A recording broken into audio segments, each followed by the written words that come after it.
الزمالك يفوز على الاسماعيلي بنتيجة 2-0 ويحافظ على صدارة الدوري.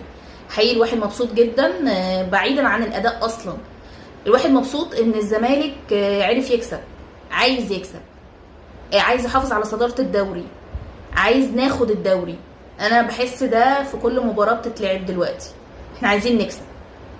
طيب ايه بقى الموضوع دلوقتي؟